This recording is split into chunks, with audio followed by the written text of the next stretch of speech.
नमस्कार साथियों, short hand house Tikamgarh के यूट्यूब चैनल पर मैं अंकित चौरसिया आप सभी का स्वागत करता हूं। दोस्तों, आज का हमारा डिक्टेशन ओपी शुक्ला से 400 शब्दों का लिया गया है। तो वीडियो के अंत में डिक्टेशन को लाइक करें, कमेंट करें और शेयर करना ना भूलें। यदि आपने अभी तक हमारे चैनल को सब्सक्राइब नहीं किया है तो चैनल को सब्सक्राइब करके बेल आइकन को ज़रूर दबा दें।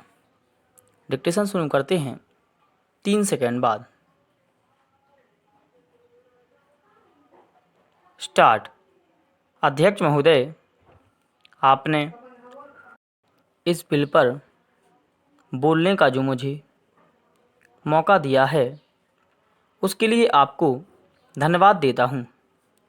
इस सदन के बहुत से सदस्यों ने इस विषय पर अपने विचार प्रकट किए हैं, लेकिन मैं वित्त मंत्री महोदय का ध्यान इस देश की आम जनता की ओर खींचना चाहता हूं।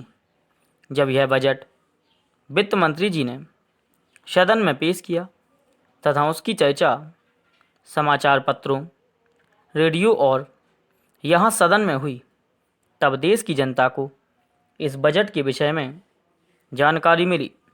इस बजट के विषय में जब आम जनता ने सुना तो उसे बड़ी निराशा हुई। उसने समझा कि इस बजट से हमारे देश की अर्थव्यवस्था स्थिर नहीं रह पाएगी। इस बजट को देखकर देश के सारे किसान और मजदूर दुखी हैं। किसानों के लिए बहुत सी बातें कही गई हैं।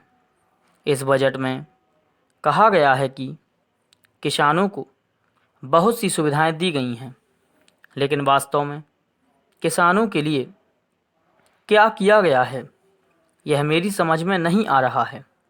किसानों को खाद पर बहुत ही कम राहत दी गई है। इस राहत को हम बहुत बड़ी सुविधा नहीं कह सकते हैं। खाद की थोड़ी सी कीमत कम कर देने से किसान का कुछ भी लाभ होने वाला नहीं है। किसान खेत में रात दिन काम करता है, अपना पसीना बहाता है, लेकिन उसके बदले में उसे उतना नहीं मिल पाता है जितना उसे मिलना चाहिए। मैं इस बजट का समर्थन तो नहीं करता, लेकिन यह अवश्य कहना चाहता हूं कि देश की स्वतंत्रता को मजबूत रखने के लिए देश के किसानों को विकास की ओर सरकार का ध्यान जाना चाहिए।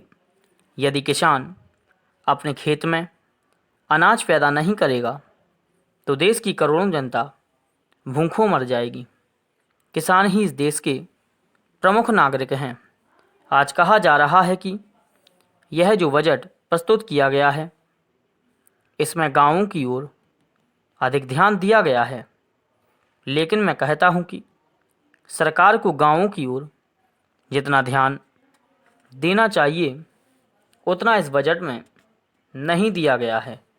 बैंकों से जो ऋण दिया जाता है वह गरीब किसान को कम और उद्योगपतियों को अधिक दिया जाता है।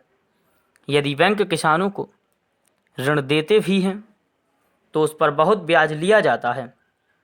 मेरा सदन से निवेदन है कि इस विषय पर विस्तारपूर्वक चर्चा की जाए। धन्यवाद।